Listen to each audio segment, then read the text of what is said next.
Boa noite. Vamos lá, pessoal? Vamos começar então? Pessoal, reflexão da noite.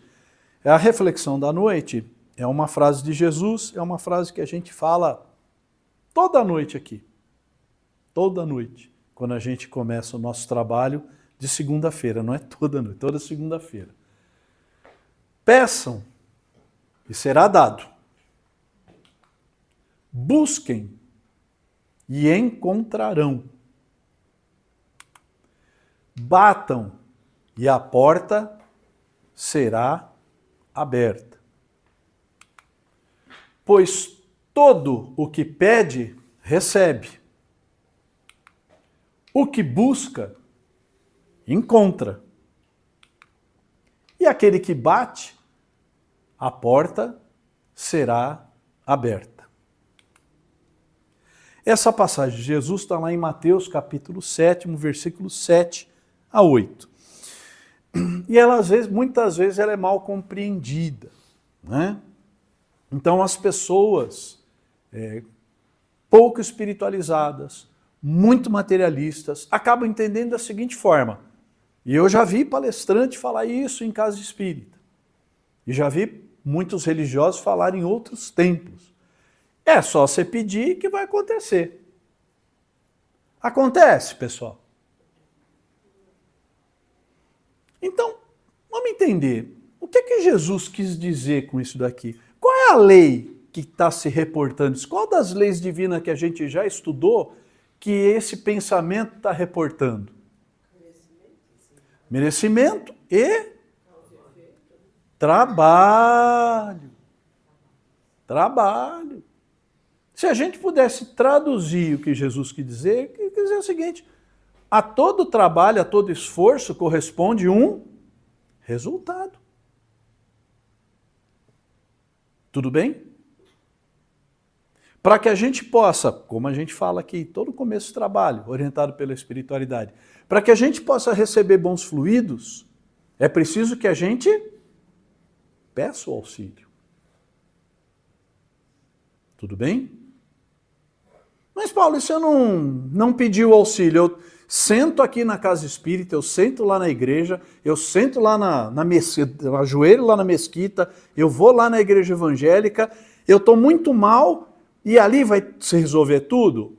Pessoal, os bons espíritos, quando circulam entre nós, em qualquer um desses ambientes, vê as nossas necessidades, vê através do nosso perispírito, quais são as nossas mazelas, quais são os nossos sofrimentos, quais são as nossas necessidades, inclusive orgânicas. Porém, como a gente já aprendeu aqui, é lei do Pai a não interferência. Então o espírito passa lá do lado do Tiago e fala: nossa, o homem está com esse problema bravo aqui, bala tal, mas pediu ajuda? Não. Então a gente está entendendo que ele está lidando com isso. Porque não foi para isso que a gente veio aqui? Para resolver esses problemas, para melhorar, para corrigir as nossas imperfeições? Então os bons espíritos, entendem que está tudo no controle. Tudo bem? Busque e encontrarão. É aquilo que a gente fala: ai, irmão, pode arrumar um emprego para mim? Claro que a gente pode. Você saiu para procurar? Não, eu vou ficar em casa porque teve um vidente que falou que eu vou arrumar um emprego ótimo, melhor do que esse. Mas você fica em casa. Vocês acham que isso vai dar certo? Não vai, né? Então, pessoal, é disso que Jesus está falando, da lei de merecimento, da lei de trabalho. A gente precisa trabalhar pelas coisas. Nós todos vamos ganhar luz? Vamos. Todos nós um dia vamos ser um espírito crístico como Jesus? Vamos. Vai demorar um pouquinho. Alguns bilhões de anos ainda. Mas nós vamos. Mas vai cair do céu? Fica sentadinho na cadeira aí que... Não. É preciso que nós busquemos, que nós batamos, que a gente busque, que a gente peça. É disso que se trata essa parábola de Jesus, tá bom? E não É só rezar, fique em casa que as coisas vão acontecer para vocês. Tudo bem?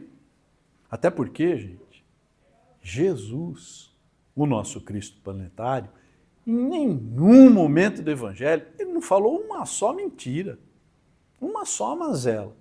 Mas o que há é má interpretação. As pessoas que acabam puxando a sardinha para o lado, né? Puxa a sardinha para o nosso lado e busca uma interpretação mais favorável. Tudo bem aí? Dúvidas? Não? Vocês estão quietinhos hoje, né? É o frio, né?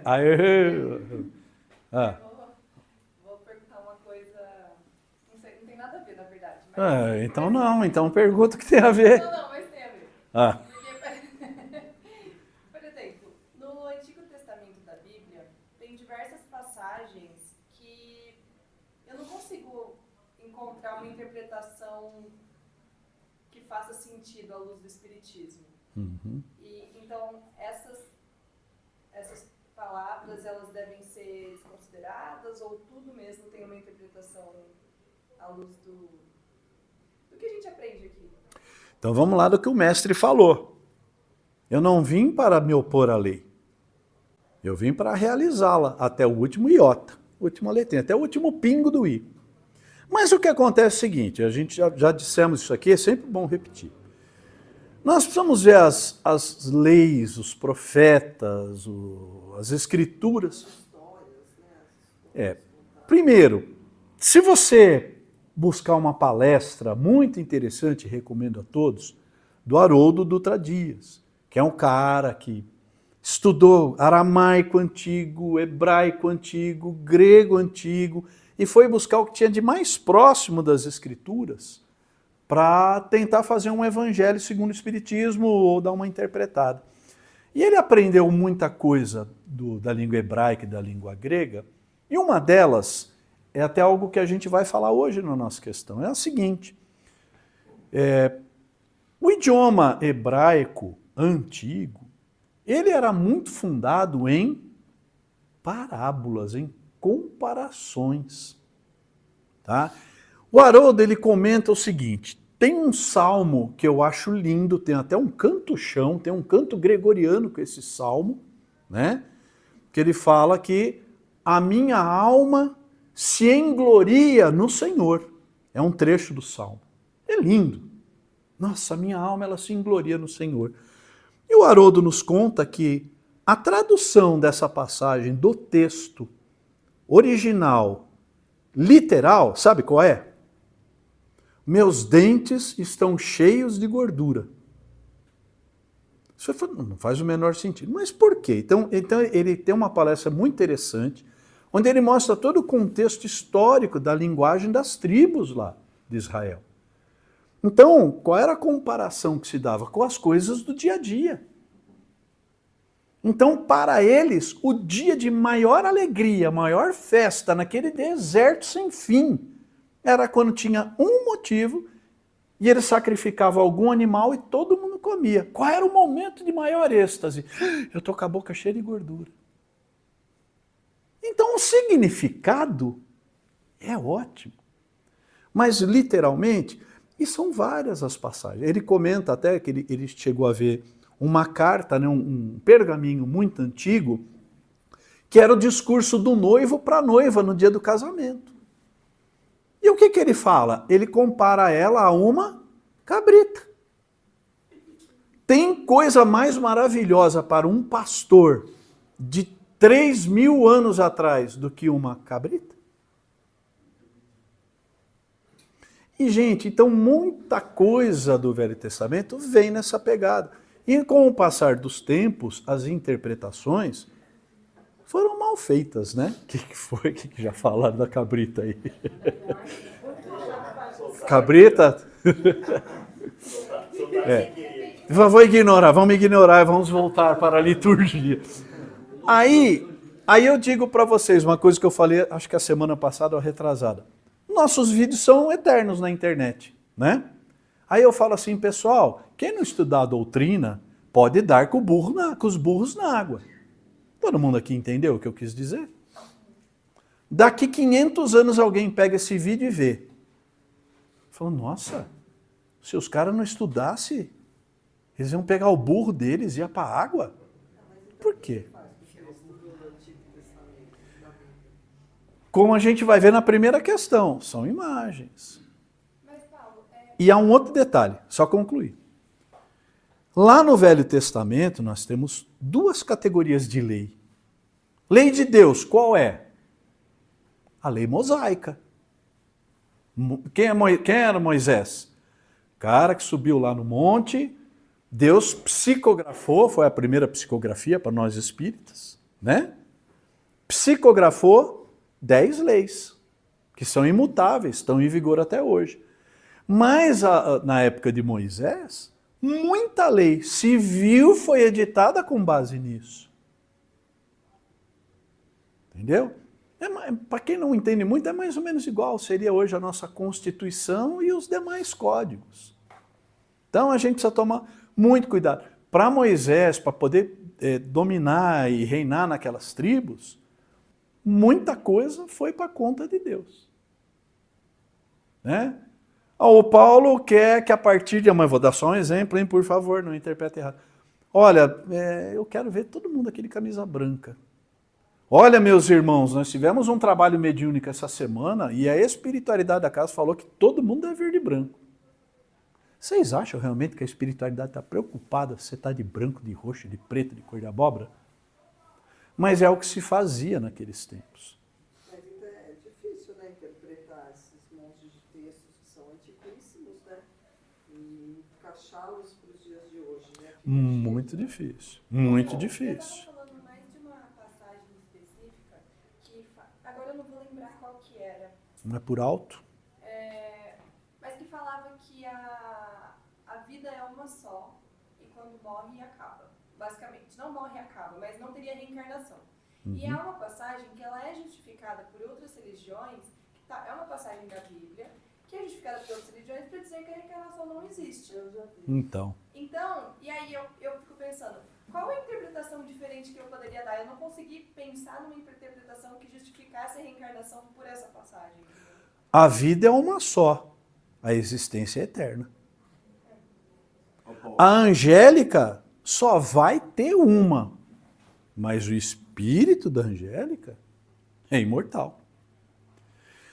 A reencarnação foi extirpada da religião católica no ano de 533. Já contei essa história para vocês. É Teodora? Como é que era o nome?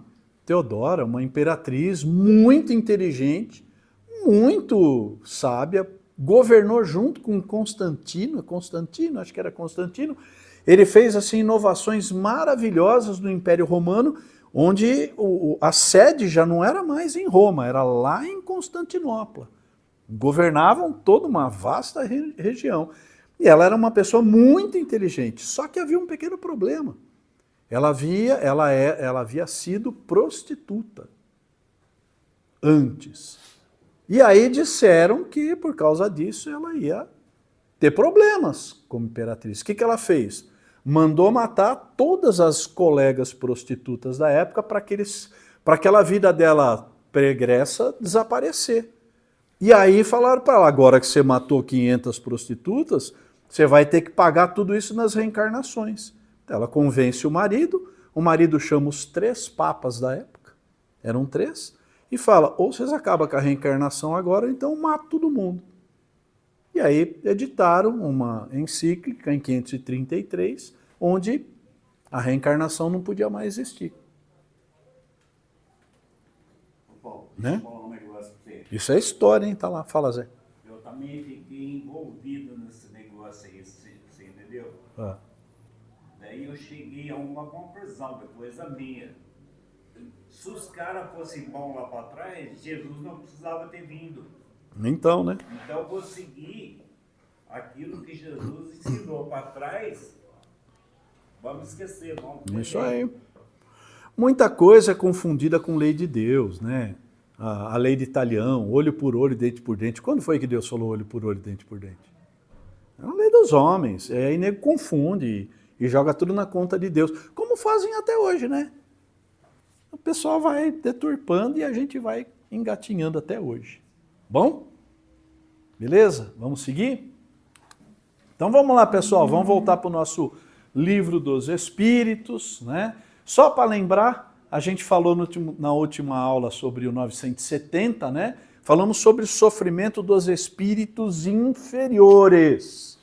Eu só quis voltar aqui para lembrar uma coisa. Em que consiste o sofrimento dos espíritos inferiores?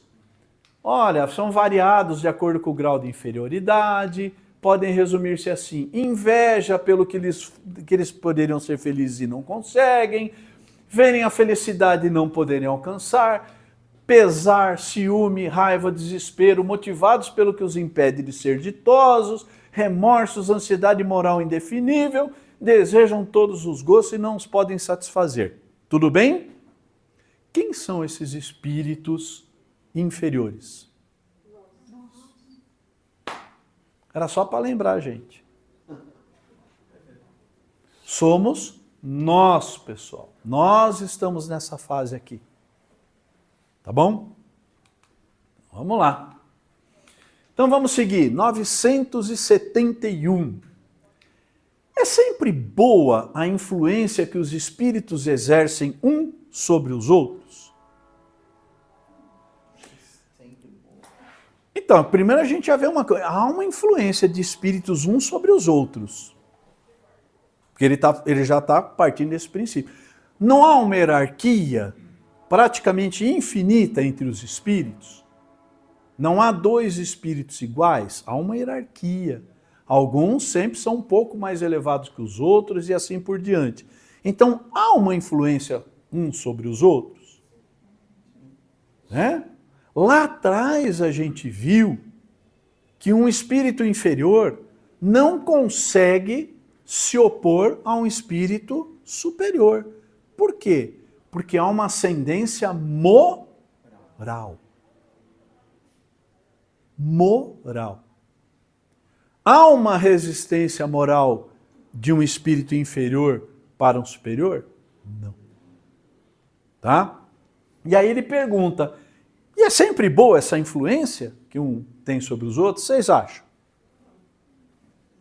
Não? Pode até ter boa intenção, mas de repente uma pessoa que desencarnou, que está apegada ao ente da família, ou a própria pessoa que está aqui fica chamando o outro, está prejudicando. Mas o resultado não é. Está prejudicando.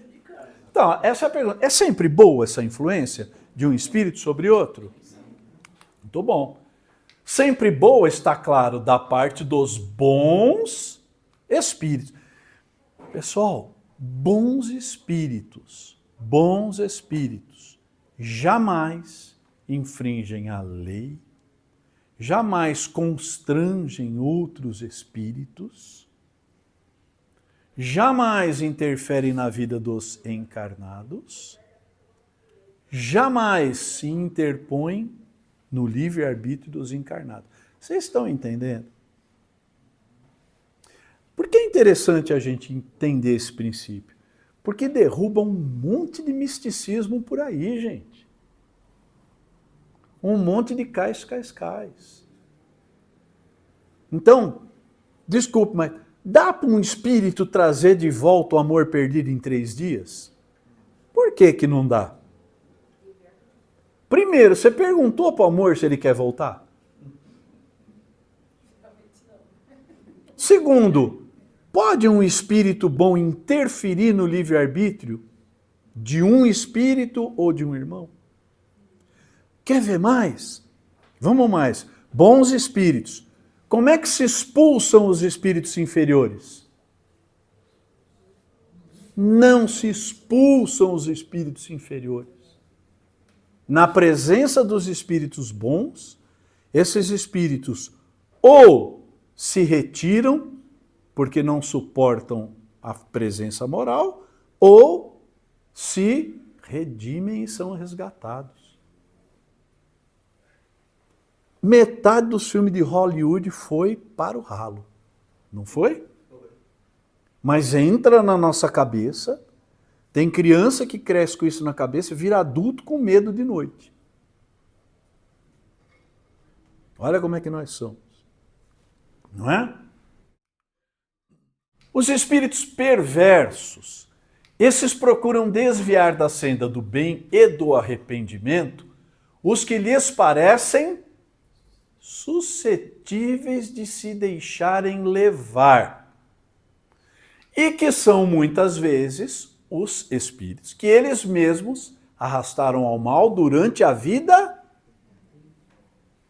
Então vamos começar a ver uma coisa nessas questões muito importante para a gente entender. Para resolver um monte de questão de obsessão, de possessão. Espíritos perversos. Eles procuram desviar da senda do bem e do arrependimento os que lhe parecem suscetíveis de se deixarem levar. Falou que pega. Falou que empurra. Falou que bate. Falou que obriga. Ele tenta influenciar os espíritos suscetíveis. O que é suscetível, pessoal? Possível de se deixar levar. Vamos para a nossa linguagem de hoje? Só vai nos cabeça fraca. Como é que faz para curar mal olhado? Começa parando de acreditar no mal olhado.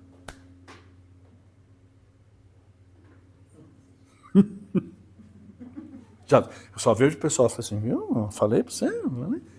Gente, o que a gente está vendo aqui são as leis espirituais. A espiritualidade superior passa isso aqui. Como é que funciona? Nós estamos vendo como é que funciona.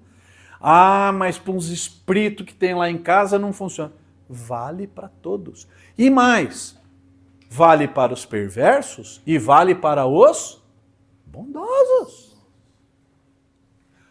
Como é que um espírito bondoso, vamos inverter, como é que um espírito bondoso faz o Zé ir para o lado do bem?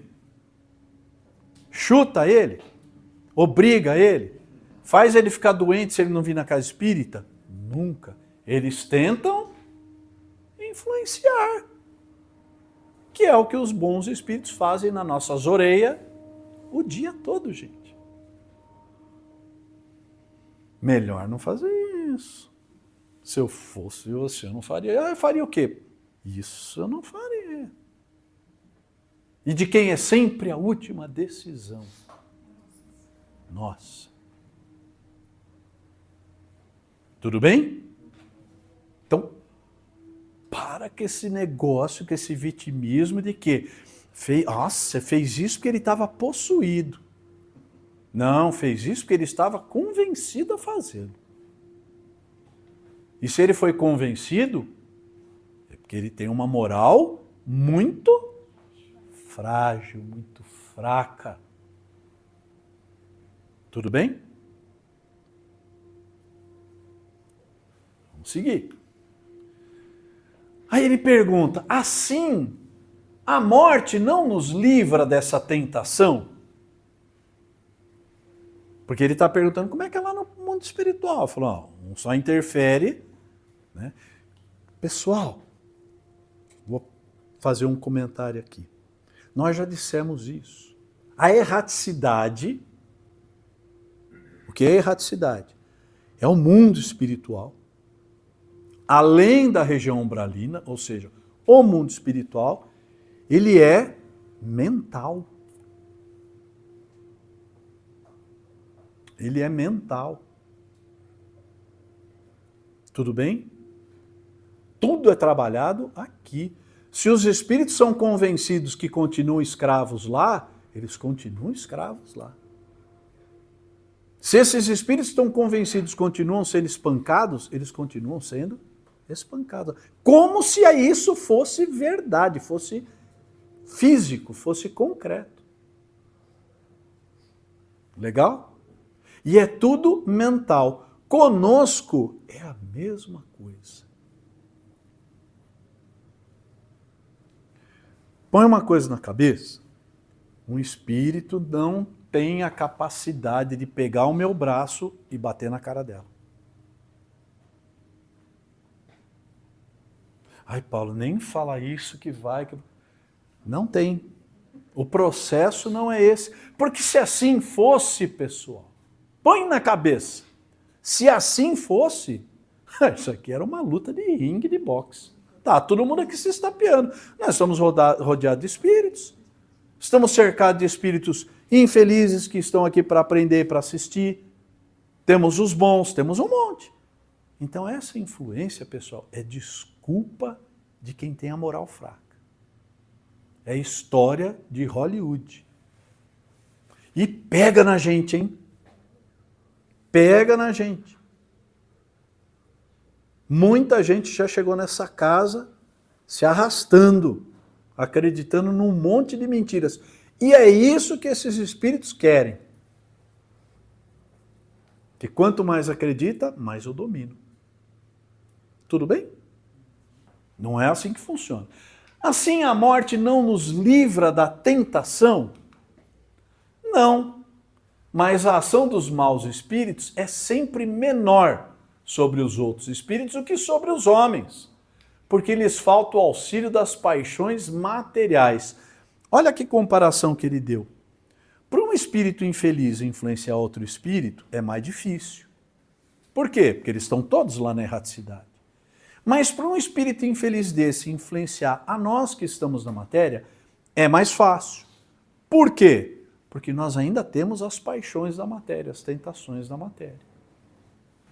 Então é muito mais fácil para um espírito infeliz, perverso, pegar uma pessoa como eu, que gosta de tirar um soninho, né? Sempre fui assim, e começar a potencializar o meu soninho. Não, você vai dormir. Quando você vê, pessoal, você está depressivo, você acorda de manhã, você dorme de manhã, você almoça, depois você dorme à tarde, aí você janta, você dorme de novo à noite, depois... Isso é uma influenciação. Mas ele vai lá e pega e fecha meus olhos? Ele me desmaia, me apaga? Também não tem esse poder, gente. Colocou isso na cabeça? Qual é a prova? Se tivesse esse poder, isso aqui era um inferno. O umbral era aqui.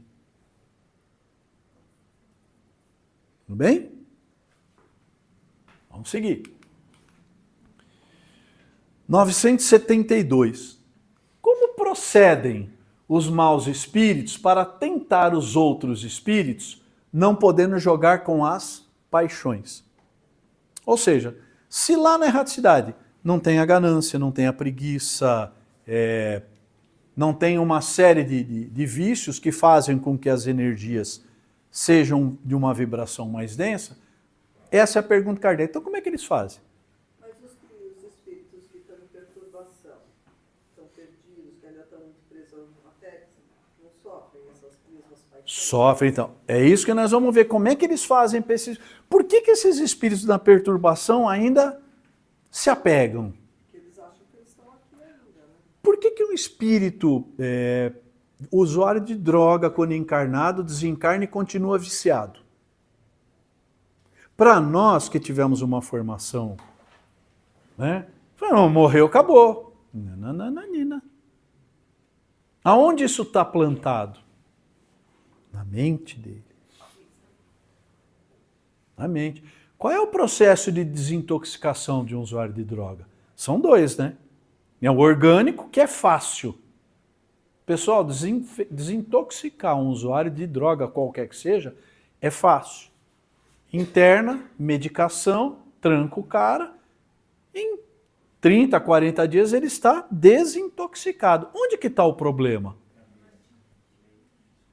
A hora que você abre a porta da gaiola, a primeira coisa que ele vai fazer é correr direto para a biqueira. Por quê? Porque está aqui, ó. E lá na erraticidade é a mesma coisa. Então vamos ver. As paixões não existem materialmente, mas existem no pensamento dos espíritos atrasados.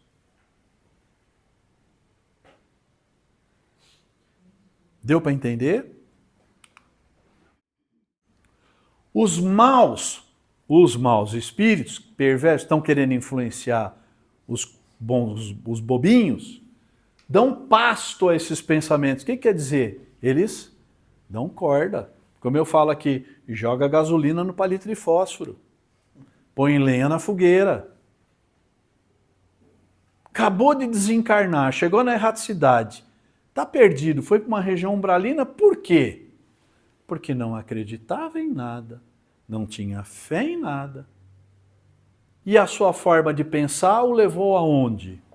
A sua forma de pensar o levou para uma região umbralina. Não é castigo de Deus também, não. Não tem um anjinho na parte de falar, não, você não foi bom, vai lá para baixo. Pega o elevador e desce. Não, é a sua vibração que vai atrair você magneticamente. Tudo bem? Paulo, os maus espíritos vão só atingir as pessoas que estão vibrando, que vão para lá e estão vibrando mal, né? Então, não vai pegar um espírito que está com uma outra vibração melhor, uma vibração mais alta. Né? Legal, pergunta da Fátima aqui. Então, esses maus espíritos vão pegar somente aqueles espíritos que estão vibrando mal ali. Exatamente, pelo princípio da hierarquia. Eles não conseguem influenciar um bom espírito, mas eles conseguem nos influenciar. Eles conseguem influenciar espíritos que estão numa situação de igual para baixo. Tá? Os bons. Os bons não. Chegam nele só que se eles pedirem ajuda. Não. Estão ao lado deles constantemente. O que eles fazem? Já viu criança mimada? Não quero. Ah, eu estou feliz aqui onde eu estou. É o que a gente escuta, hein? Por quê? Porque ele está escravizando outros espíritos. Escravizando, Paulão, tem isso? Tem, gente. Impressionante. Mas em um momento de mau pensamento, mesmo que você esteja lembrando bem. Como é que é? Peraí, repete. Assim, briguei com alguém, aí eu fiquei num mau pensamento. É um momento. É um momento. É normal. Para nós que vivemos aqui, a gente tem os altos e baixos. O que você não pode é pegar esse mau pensamento e fazer dele o motivo da sua vida. Então, a Patrícia falou um negócio para mim hoje de manhã, falou mesmo, hein? E aí, gente, o que eu faço? Eu pego isso, não perdoo, não e começo a bater nisso daí. Esse é o caminho para a obsessão. E aí esses espíritos percebem isso e falam assim, tem razão, ela te ofendeu mesmo. Por quê? Porque nunca gostou de você. Porque você lembra aquela vez quando vocês namoravam? Aí começa. Aqui, ó. Né? Tudo bem? Explica muita coisa, né? Gente, eu não sei vocês, mas eu saio daqui com um casamento maravilhoso. A gente bota as coisas aqui, viu, Fátima? Então, Fátima, você tem razão. Tá? Agora, muito cuidado. Nós, mesmo sendo pessoas boas, nós estamos na matéria, que é a pergunta anterior lá, né? E aqui a gente tem muita oportunidade de escorregar e os caras catar. Acho que a gente tenta ser pessoas boas, né? Exato. Boa parte do tempo. É. É uma luta. Gente, é um mundo de provas e expiações. Nós vamos ser felizes aqui? Teremos momentos felizes. Nós vamos ter muita prova e muita expiação. Vou fazer uma pergunta bem complexa. Não faz muito longo, senão eu me perco. Não é longa. Eu não acredito que tenha espíritos nem 100% bons e nem 100% ruins. Quer dizer, 100% bons tem, mas não 100% ruins. É possível um espírito inferior a nós, mesmo nós estando com uma vibração elevada, influenciar a gente positivamente? Não. Resposta sim. Um espírito inferior jamais vai querer te influenciar positivamente. Nunca. Está tão perdido, né? Ele se compraz no mal. Nós vamos ver isso daqui a pouquinho. Vamos tentar chegar lá. Os maus dão pasto a esses pensamentos. Dão corda para o enforcado, né? Dão corda tal para a coisa funcionar. Conduzindo suas vítimas aos lugares onde se lhes ofereça o espetáculo daquelas paixões e de tudo o que as possa excitar. Aqui nós estamos falando de espírito com espírito. Ok? Olha os exemplos que o Espírito de verdade nos dá. Mas de que servem essas paixões se já não tem objeto real?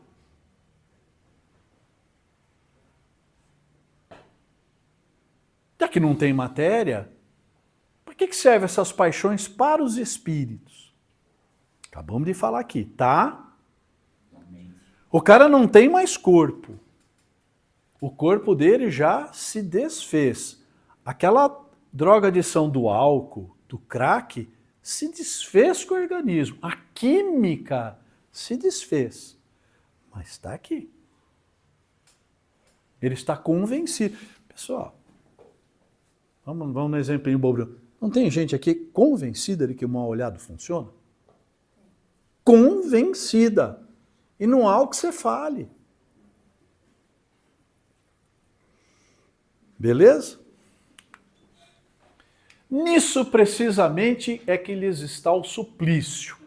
Não tem o objeto real. Então como é que esses espíritos ruins judiam dos espíritos menos ruinzinhos, né? O avarento vê ouro que lhe não é dado possuir. Então esses espíritos mais inteligentes, perversos, pegam os recém-chegados para se divertir e pega, morreu, nossa, o cara era ganancioso, então vamos mostrar para ele uma mina de ouro. Olha aqui a mina de ouro, vai lá pegar. Gente, para quem é ficcionado, é um martírio, é disso que ele está falando. O devasso leva em orgias que ele não pode tomar parte. O orgulhoso, honras que lhe causam inveja e de que não pode gozar. Tudo que nós estamos falando aqui, pessoal, perceberam? Perceberam que é tudo mental? Ninguém falou, a gente dá um pote de ouro para ele, toma. Só mostra. Tudo sentimento, né? Tudo sentimento, tudo pensamento, tudo energia. Lembra que a gente falou na erraticidade? Nós aqui estamos mergulhados no fluido cósmico universal. O fluido cósmico universal é a matéria primária do universo. O espírito, quando está na erraticidade, ele pensa e ele constrói com o fluido cósmico universal no que ele pensar. Só que o cara cria ilusões e sofre com isso. Beleza? 973. Quais os sofrimentos maiores a que os espíritos maus se veem sujeitos? Vocês lembram que o Kardec não é só ruim, né? A gente viu lá que ele falou dos bons, na segunda-feira passada a gente viu que os bons espíritos, cara, se comprazem em ajudar os outros, em fazer o bem, na sensação do amor. E agora o Kardec está perguntando, tá, e os maus? O que é que eles se veem sujeitos? O que acontece com esses espíritos maus? Vamos lá. Não há descrição possível das torturas morais que constituem a punição de certos crimes. Tortura? Hã? O que é moral? Falou que o espírito fica acorrentado? Falou que ele é chicoteado? Mas a gente vê espíritos chegarem aqui na desobsessão nessa condição. Amarrado, chicoteado, torturado. Tudo aqui, pessoal. Tudo aqui. Então não há descrição possível dessas torturas. Mesmo o que as sofre teria dificuldade em vos dar delas uma ideia. Então mesmo os espíritos que sofrem dificilmente saberiam nos explicar. Sem dúvidas, porém, a mais horrível consiste em pensarem que estão condenados sem... Paulo, quando você fala acorrentado, assim, é em figura ou ele fala que está preso? Ele fala e para ele aquilo é concreto. Ele chega assim aqui. Vocês estão me prendendo? Eu estou acorrentado. Eu conto um episódio muito interessante. Quando eu comecei a trabalhar em trabalhos de obsessão, eu assistia, e aí eu vi um médium, né, deu a comunicação de um espírito, que ele falava, eu estou aqui no buraco, me tira desse buraco. E o irmão espiritual conduzia o trabalho, falou, irmão, vem cá, não, mas olha, estica a mão, não, eu estou no buraco, o buraco é muito fundo, ele estava no buraco. E a angústia dele, pessoal, era uma coisa que comovia. Não, mas vem cá, vamos te ajudar. Estica, tá vendo a mão? Tá vendo a mão, tal, estica, tal. Puxa, vai, faz força. Ai, caí. Não, vem cá que você sai. Saiu do buraco. Saiu do buraco, o irmão espiritual virou para ele e falou assim, olha para trás. Aí ele, ué, não tem buraco. Eu falei, irmão, nunca teve buraco. Aqui, ó. O que é a tristeza e a depressão hoje para nós? Tá onde? É um buraco figurativo. Já vimos isso aqui, Kardec já falou disso lá em 1850 e bolinha. Não é? Cara, tem um objetivo na vida, pense no bem. Né? Tristeza sempre existiu na humanidade. Né? Paulo, mas a gente não pode ter medo dos espíritos, né? Não. A gente tem que ter medo das almas que estão ao redor de nós. Dos vivos, né? Isso Já. aí meu pai falava há 100 anos atrás. Meu pai também fala, você tem que ter medo é dos vivos, dos mortos não. E é verdade, gente. Né?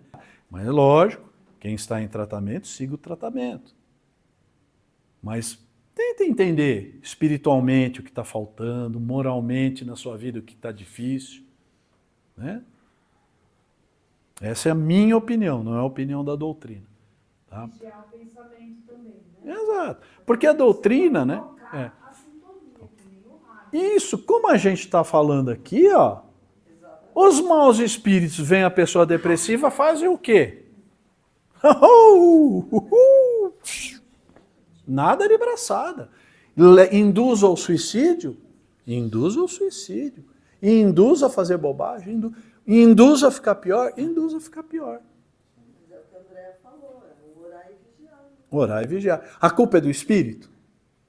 Ele é oportunista. Ele achou uma oportunidade. É o Divaldo que fala para substituir o pensamento? Sim, Divaldo sempre fala, né? Até você fala, ai, puxa, mas quem é que não pensa uma abobrinha durante o dia? Mas é o que o Divaldo fala, é natural. Mas sempre que vier um pensamento ruim na cabeça, substitua por um bom. Passou? Passou. Tchau, tchau. Essa energia muda. Entendeu? Muito cuidado com isso. E nós, espíritos, o espiritismo, já de muito tempo ele defende que muita doença mental é influenciação espiritual. Mas por oportunidade. Por que ocorreu essa influência? Porque o encarnado abriu a porta, pessoal. Nunca deixarei de falar isso. Isso é doutrinário. Porque se um espírito pudesse causar depressão para qualquer um, estava todo mundo aqui com depressão. São oportunidades. Que oportunidade? Às vezes a pessoa tem uma mediunidade, tem um problema mal resolvido. Né? Eu já falei para vocês aqui, eu acho maravilhosa uma charge, né, uma figurinha, eram duas mulheres conversando, e uma vira para a outra e fala assim, o que você toma para ser feliz? A outra fala assim, decisões. Entendeu? E tem a falta de fé também, né? Falta de fé. Pessoal, hoje ninguém acredita em mais nada. É difícil viver sem a gente acreditar na imortalidade da alma, na bondade de Cristo, na sabedoria infinita do Pai. Perde um pouco o sentido a gente viver assim. Essa maioria dessa geração que está crescendo só na matéria, filhos do equipamento digital, nem pai e mãe mais tem de exemplo, vai ser um problema. Divaldo já falava, Vivemos no mundo, a OMS já fala, vivemos no mundo uma pandemia de depressão. Pandemia, igual do coronavírus. Procura uma boa religião. Tenha fé. O Divaldo muda seu estilo de vida. Vai fazer uma caminhada, sai do quarto fechado no escuro. Quanto adolescente hoje não tem trancado no quarto escuro com a cara na telinha jogando, gente? Onde você acha que vai parar isso? Tem que ser espírita? A gente estava na rua andando de bicicleta. Não é? Então, Uma é que... criança infeliz antigamente, assim, nesse sentido, né? Pois é. Então, eu sou de uma geração, como a Patrícia disse, acho que alguns aqui, nós crescemos na rua. Que depressão. Jogava bola, os dedos tudo estourado, tudo ralado nas pernas, tanto correr no mato, em mato de moranguinho. Não tinha depressão. Guerra de mamona, estilingada. Pular na casa dos vizinhos, brigar, as vizinhas vinham reclamar na mãe, apanhar da mãe. Quem é que tomava antidepressivo? Aí você vê criança de 10 anos de idade tomando antidepressivo. Nossa, passar trote, a gente ia brincar. Eu sou do tempo que não tinha identificador de chamada. A criançada era o terror das padarias e dos açougues. Oi, os pãozinhos já saíram? Já? Para onde é que eles foram? É? Boa tarde açougue. O senhor tem orelha de porco? Tem. O senhor tem perna de porco? Tem. O senhor tem rabo? Tem. Nossa, o senhor é feio. Criançada vivia de fazer isso. Não tinha depressão, gente. Será que tem alguma coisa errada? E muito aí hoje eu falo. Muita falta de religião, muita falta de espiritualidade. Nem falo de espiritismo, hein? Vai acreditar em qualquer coisa, pelo amor de Deus. A gente já viu isso lá atrás no Livro dos Espíritos. Se a gente aqui, por um minuto, pensem, morreu, acabou. Morreu, não tem mais nada. O que vocês vão fazer agora nesse minuto? Eu vou sair daqui e vou recuperar meu tempo perdido. Não dá nada. E é o que está acontecendo com essa geração, gente. E depois dá um trabalho para nós aqui na quarta-feira, né, André? Cadê o Vagnão? Adriana. Depois toca nós ficar aí. Eu não sabia que era assim. Ninguém me falou. Então, né? Falou assim. Teve um cara chamado Jesus que falou que era assim. Tá lá atrás. Vamos lá. Beleza? Última. É rapidinha. É a resposta da pergunta dela. De onde procede a doutrina do fogo eterno? Mas tem a ver com o que você perguntou. Fogo eterno. De onde é que vem a história do fogo eterno? É uma imagem, gente. Semelhante a tantas outras, tomada como realidade. Os profetas antigos, Jesus, falava para uma população que não sabia ler e escrever. Male sabia contar pedra e peixe e ovelha. Não sabiam nada de outros povos, de outras culturas. Como é que você vai chegar e falar assim, somos todos filhos de um pai que criou o universo? Os caras, universo é o quê? O cara conhecia o quê? A tribo dele, as 18 ovelhas, as 4 cabritas, inclusive a cabrita, a mulher dele, é o que o cara conhecia. Então era usado linguagem figurada, não é? Todas as parábolas de Jesus falam do quê? Ou é agricultura, é a semente, ou olha, eu sou o bom pastor. Pastor. Nenhuma ovelha de meu pai vai desgarrar, porque era o que os caras entendiam. Ok? Mas o temor desse fogo não produzirá bom resultado? Vede se serve de freio, mesmo entre os que o ensinam. Aqui, então, aqui o Espírito de Verdade dá uma grande lição pra gente, né?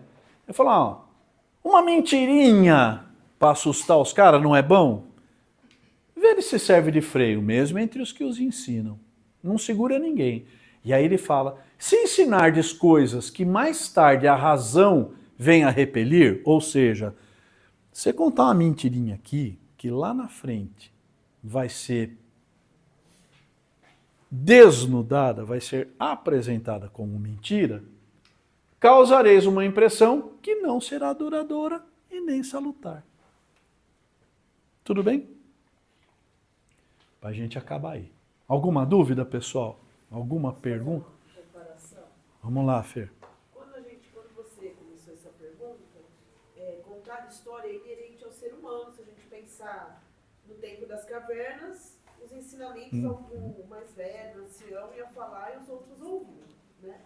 Quando se conta uma história, então a gente fala, quem conta um conto aumenta um ponto. Aumenta um ponto. Então toda a história vai ter uma moral, tem um objetivo, não é um contar por contar. Ou eu estou contando para reviver, para o passado da família, para exaltar um ponto, ou tem um ponto de controle. E uma coisinha boba. Não deixa o chinelo virado que a mãe morre. Parece uma coisa tão O boba. pão também, o filão de pão, que hoje nem tem mais filão de Parece pão. tão bobo, um controle. E aí o controle é pelo medo. E o medo não educa. É isso. Muito do Velho Testamento é o controle pelo medo. É o medo. Então, é exatamente isso. Historicamente falando, não se foi ensinado. Se foi imposto. E é diferente. É isso aí. Quando a gente ensina a pensar ou exige um determinado comportamento.